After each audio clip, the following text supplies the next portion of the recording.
Hi, I'm Lyle Archambault and I make the canoe paddles that you see here, one of them that I've made.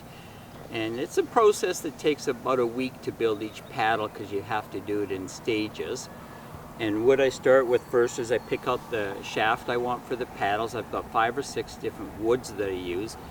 Maple, mahogany, walnut, cherry, ash, and a wood called sapila, which is a type of mahogany. And then I go down and I start with the pattern I want on the paddle. I pick out the different woods and I match one side to the other side always. And the first process is, it starts off as a square piece of wood, and I glue the pieces of wood together edge to edge. I have to leave it clamped for at least 20 hours to make sure that glue sets really properly. And then once it's set, I've got the different patterns and shapes that I use for the paddles. This particular one is what I call an arrowhead design. And they're all my own designs and shapes that I have used on these paddles over the years. And then I cut it out rough, and then I slowly sand it down to the shape I want. And then I sand it in the other direction to get the thickness out of the wood that I want. After that, I will put the handle on, and I prefer the T-handle because it seems to fit everybody's hand better and it's easier to hold.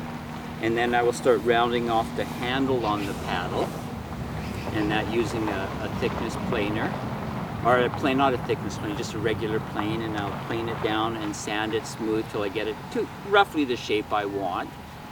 And then I'll do the same thing on the paddle shape. I'll get it to the exact shape I want by sanding it, matching it to the pattern, sanding, matching, a big long process of it until I get it where I want. And then I'll check it for weight and feel how heavy it is. And if I feel it's too heavy, I'll sand it down a little bit more. And all of this process takes about 4 to 5 hours added up over an hour here, hour there type of thing. And after I've got that done and I'm satisfied with the shape of it, and I've put the handle on the end on it, I will take and I'll finish it with what they call a spar verathane, which is infrared ultraviolet protection, and it's also water resistant as well. So these paddles can actually be used in the water if people want to, and I use mine all the time. And I give it at least 4 coats of that finish over the end of it. And the ones I use, once a year I'll sand them down really lightly and refinish them once more, just to make sure they stay nicely waterproofed and that for use. The one thing with paddles that I see people doing incorrectly a lot of times is they finish with the paddle and they take it and they throw it on the ground and they lay it flat. One of the worst things you can do, because eventually it'll start to warp and stuff. And what you should do with the paddle is always hang it upright in a straight up and down thing, and make sure it's not sitting in water or moisture. They can be frozen in the wintertime. It doesn't matter if they're dry and that, but just if you look after a paddle, they can last you 30, 40 years without any problems. And the one I use at home all the time, the one my daughter uses, are both 15 years old and they're both perfectly good still. So I guess it's a interesting thing, and I do make up a lot of different paddles of wood.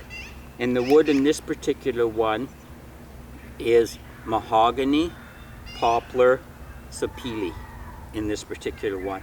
And the cross strips on this one are also poplar.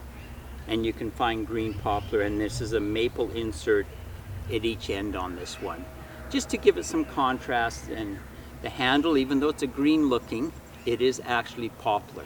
You can find green poplar that works really well. And I search that out when I go looking for the wood.